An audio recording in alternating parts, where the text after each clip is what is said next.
Alors bonjour tout le monde, bienvenue au cours de Apprendre la batterie sans avoir une batterie. Pendant le confinement, tout le monde est à la maison et on n'a pas toujours accès à un instrument de musique.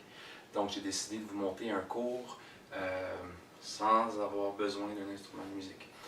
Donc moi j'ai appris ça quand j'avais 10 ans et j'aime bien le partager avec les petits comme les grands. Donc si vous êtes un parent ou quelque chose, vous pouvez l'apprendre aussi. C'est autant amusant.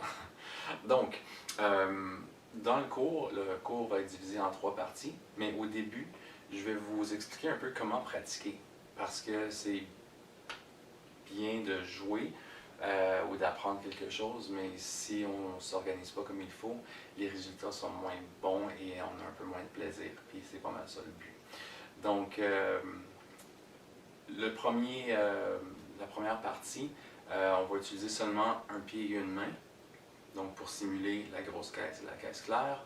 Dans le cours numéro 2, on va rajouter un niveau de difficulté, donc on va rajouter ce qu'on appelle le charlie, les 2 cymbales avec le son aigu. Et dans la troisième partie, le charlie va avoir un rythme un peu plus compliqué en croche, mais on va maintenir à travers les 3 parties les mêmes 4 exercices. Ils vont juste devenir beaucoup plus compliqués et beaucoup plus le fun quand on va réussir à le faire. Donc voilà, j'espère que vous allez avoir du plaisir et commençons.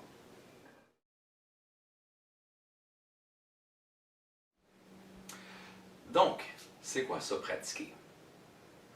Oui, c'est une répétition de quelque chose qu'on apprend pendant longtemps, mais comment on l'organise pour que ça soit efficace et qu'on maximise notre apprentissage dans un court laps de temps. Donc, comment pratiquer comme il faut. Moi, j'ai divisé ça en 4 étapes. Et la première, selon moi, c'est la plus importante, c'est avoir du plaisir. Si on n'a pas de plaisir en apprenant, l'information, on ne la retiendra pas. Donc, que ce soit dans du sport, en musique, dans une langue, en art, en sciences, peu importe ce que vous allez apprendre, trouvez une façon d'avoir du plaisir parce que c'est votre cerveau et c'est votre bonheur. Donc, je vous en souhaite beaucoup. Alors, numéro 2, la deuxième chose qui est importante pour moi dans une pratique, c'est combien de temps que j'ai pour pratiquer. Il y a certaines personnes qui ont beaucoup de temps, il y a d'autres personnes qui après 5-10 minutes, c'est seulement ce temps-là qu'ils ont. Donc, on va dire que j'ai 5 minutes pour pratiquer.